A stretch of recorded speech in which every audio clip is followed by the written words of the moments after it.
Broadway has its Tony Awards. Music has the Grammys. Science has the Nobel Prize. And the Academy Awards recognize achievements in film. Welcome to the 2014 Bunkum Awards, recognizing the lowlights in educational research for the past year.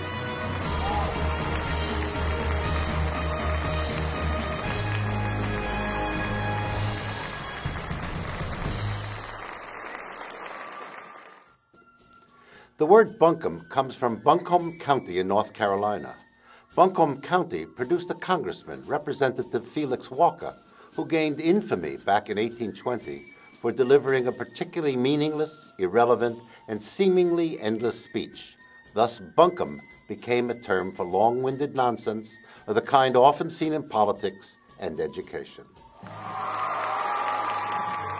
Hello, I'm David Berliner, a fellow of the National Education Policy Center at the University of Colorado, known as NEPC. At NEPC, our interdisciplinary group of scholars believes that the taxpayers who finance public education deserve smart policies based on sound evidence. Unfortunately, a lot of so-called think tanks working in the field of education are producing something much different: half-baked opinions supported by weak evidence or no evidence at all. Our winners are the special cases that shine through as prime exemplars of incompetent research. This year, we have 5 winners.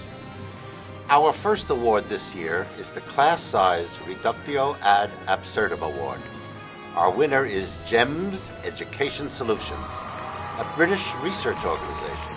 We congratulate them for a remarkable case of bunkum, rising to the top in our international search for award winners. For decades now, we have seen comparisons of international test scores from which ominous conclusions are drawn. It is a great way to garner credulous media coverage. All that seems to be needed is a pile of data and a mathematical model. With that, one can do creative things like ranking the educational systems of countries based on their so-called efficiency. It matters not at all how much sense it makes, as long as the report can be puffed up with something that sounds sufficiently intimidating, such as a stochastic frontier analysis, to lend an air of gravitas to an inherently silly idea. GEMS set out in the Efficiency Index to rank 30 countries. When the data emerged from their statistical meat grinder, researchers concluded from the resulting mincemeat that to get a 5% increase in PISA scores, teacher wages would, on average, have to go up by 14%, and class sizes would, on average, have to go down by 13 students per class. The most entertaining part of this report is the Efficiency Index itself, purporting to list optimal wage levels and class sizes for each country. For 4 countries, the optimal class size is estimated at fewer than 2 students per teacher. But wait, the teacher salary part of the report is equally absurd. The Swiss, we discover, should cut teachers' wages nearly in half to achieve that nation's optimal teacher salary, and Indonesian teachers would see their wages triple. As explained by our reviewer, City University of New York economist Clive Belfield, such anomalies expose the weaknesses in each of the study's 3 key elements. He says, quote, "The output measure is questionable, the input measures are unclear, and the econometric method by which they are correlated does not have a straightforward economic interpretation," unquote. Other than these failings, this was a terrific report, and our British research brethren give us all the opportunity to savor the irony of an efficiency report suggesting that 2 students is an optimal class size. Find out more about this remarkable study at this website.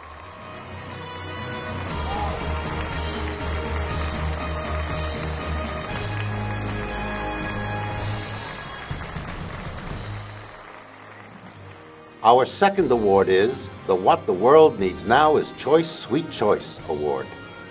School choice has expanded through charter schools, vouchers, tax credits or neo-vouchers, and other mechanisms that offer alternatives to America's public system of schooling while still using public monies for these alternative forms of schooling. Although it is now patently clear that all this choice has increased systemic inequities and has failed to improve educational outcomes, That's absolutely no reason to stop or slow down the process, at least not according to two of 2014's Bunkum award-winning reports. Expanding the education universe, a 50-state strategy for course choice from the Fordham Institute. And federal school finance reform, moving toward Title I funding following the child from the Reason Foundation. In this, the 9th year of the Bunkum Awards, this is the 4th Bunkum for each of these truly unbelievable think tanks. The Fordham report urges policymakers to bring the blessings of market competition to the selection of classes, envisioning a future when students design their own selection of online and offline classes from those offered by a variety of public and private providers. Unfortunately, the report makes no effort to actually evaluate the merits of their idea. According to reviewers and University of Southern California scholars, Patricia Birch, Johnny Smith, and Mary Stewart, the report, quote, assumes without solid evidence that course choice, electronic educational provisions, and the like are viable, effective, and proven methods of instruction. Accordingly, this report rests entirely on assumptions and assertions, unquote. The readers are left to ponder on their own the next step after course choice. Perhaps our children might purchase individual lessons, maybe even their grades, and perhaps they can do so through a bidding process on eBay. Or maybe they can just take federal Title I funding and head off directly to a private school, as proposed by the Reason Foundation in its report, Federal School Finance Reform, Moving Toward Title I Funding Following the Child. Those lost in the antiquated good old days of the Great Society may have mistakenly thought that the purpose of Title I was to provide equal educational opportunities via compensatory services for needy children. It turns out that it's really about school choice, at least according to the Reason report, which argues that Title I funds and other funds that states and districts may wish to contribute should be distributed as a form of voucher. Under the current system, Title I is the federal government's primary way of assisting schools serving large numbers of students meeting Title I eligibility criteria. Moving money away from those schools of concentrated poverty may seem counterproductive. And it might also seem odd to be telling low-income families that the way for them to receive better educational opportunities is to take the $2,100 or so voucher and somehow supplement it with their own money to send their child to a private school. But these arguments fail to appreciate the miracle of school choice. Reviewer Gail Sunderman, a senior research scientist at the University of Maryland, unsurprisingly concluded that the report's recommendations are, quote, likely to exacerbate existing inequities between schools rather than improve them, unquote. We want to extend special recognition to both the Fordham and the Reason Foundations for the consistency of the quality controls they employ for their research reports, yielding nominations for America's Bunkums year after year. We salute both these foundations for being our 2014 winners of identical Bunkum Awards for their totally data-free promotion of school choice plans. Find out more about these consistent winners at these websites.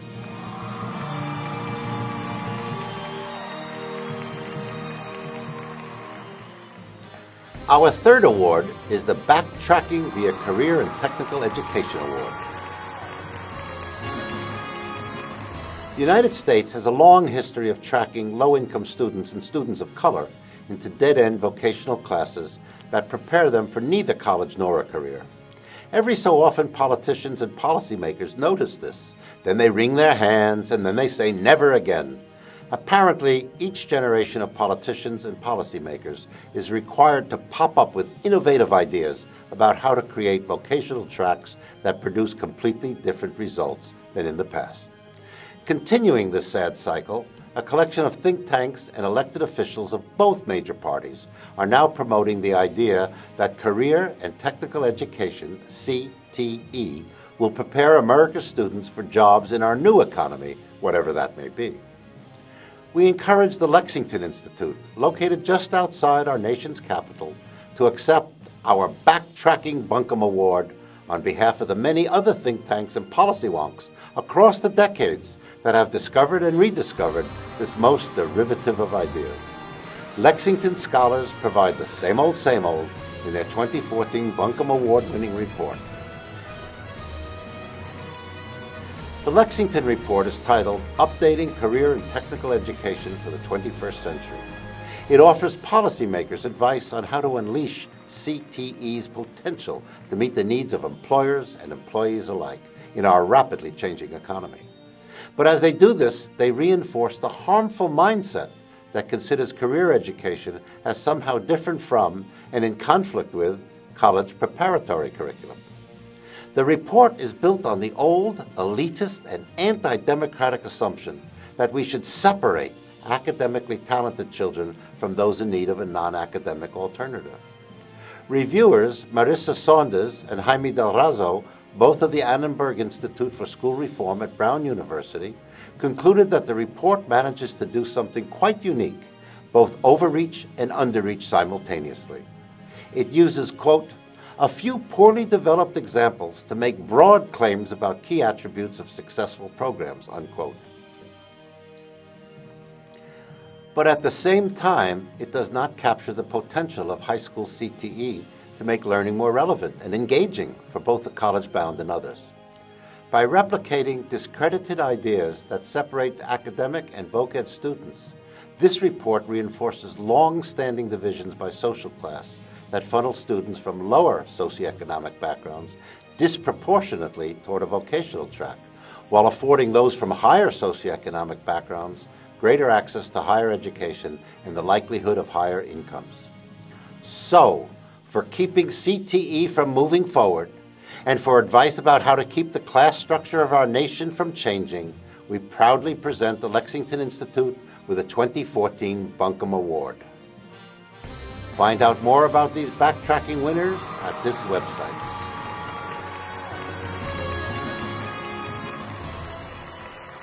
Our fourth award is called the It's Never Too Early to Revise History Award.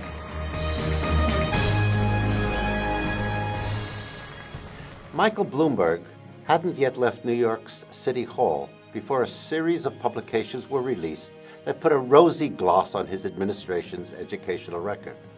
One such report, The Economic Benefits of New York City's Public School Reforms 2002 to 2013, was produced by Sonacon, Inc., a Washington, D.C. economic advisory firm. Sonacon claims to apply, quote, methodologies that produce analytically unassailable results, unquote. Alas, our reviewers found this report quite assailable. Sonacon's chairman, Robert Shapiro, authored the report along with Kevin Hassett. Hassett is the American Enterprise Institution scholar who co-authored the visionary, but delusional, 1999 book titled Dow 36,000. The Sonacon report credited New York City education reforms during the Bloomberg years with boosting the city's economy to the tune of $74 billion. Our reviewer, NYU Economics of Education professor Sean Corcoran, explained, quote, this report relies on highly inappropriate assumptions to reach its conclusions.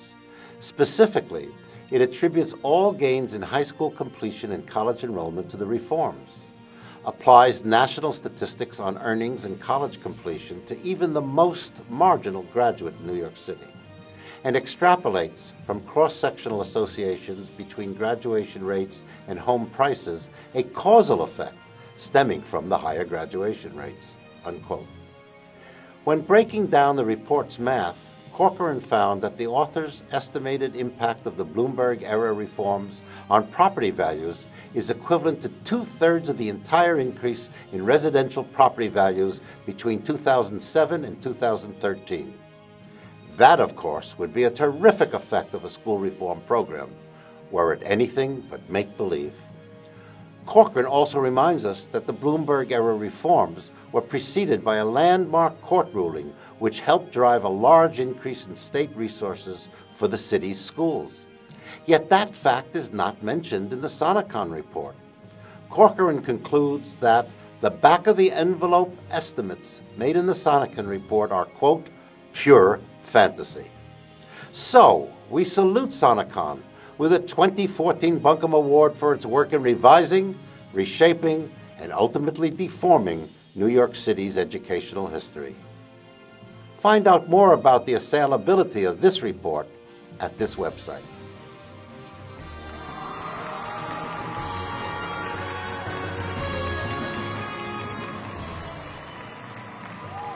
And now, we present our final Bunkum Award of 2014.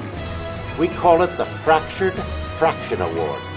It is for two remarkable reports in which the authors use erroneous numerators and erroneous denominators in order to get predetermined results.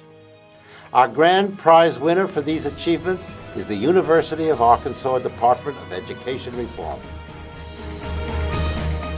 The first of the reports, Charter School Funding Inequity Expands, argues that charter schools are underfunded. The second, The Productivity of Public Charter Schools, argues that despite being underfunded, charter schools still manage to produce better outcomes than district schools. The reports are impressive indeed, as long as we're collectively willing to overlook the researchers' bungling of their calculations of both the numerator and the denominator of the equations they use. The Charter School Funding Report was reviewed by Rutgers University school finance professor Bruce Baker, who noted the author's misunderstanding of intergovernmental fiscal relationships. This produced an erroneous assignment of revenues between charters and district schools. As Baker explained, a district's expenditure is frequently a charter's revenue, since charter funding is often received by a pass-through of monies from district funding. Thus, the Arkansas report is highly misleading. The authors also failed to take into account the fact that districts often retain responsibility for direct provision of services to charter school students, such as transportation. This again misassigns revenues and spending. Perhaps it should come as no surprise that the report also suffers from vague documentation of its research methods and data sources. For example, it treats all revenues, which are not defined, as expenditures, which they assuredly are not. When numbers were not handy, the authors of this report leaned on the ever-murky additional data sources as the source of their data. A productivity calculation looks at results per expense, so the enigmatic revenue calculation of the first report is then used by the Arkansas authors as the denominator in the second report. Their numerator, computation, is not much better, since it's cobbled together with the entirely inappropriate comparisons of student population characteristics. The second report was reviewed by University of Colorado and Arizona State University research professor Gene Glass, who found that the report used state average NAEP scores without bothering to consider the well-known population differences between charter schools and non-charter public schools on demographic variables such as poverty or special needs status. As Glass asks in his review, if one is calculating bang for the buck, what is left if neither the bang nor the buck can be believed? For these stunningly incompetent analyses, the University of Arkansas Department of Education Reform has, in the opinion of our judges, rightly earned the 2014 Bunkum Grand Prize for shoddy research. Congratulations, Arkansas. Find out more about Grand Prize winners at these websites. Thanks for joining us, and be sure to visit us at nepc.colorado.edu to find out what's good, what's bad, and what's ugly in the world of think tank research about education. I am sure we'll see you again next year.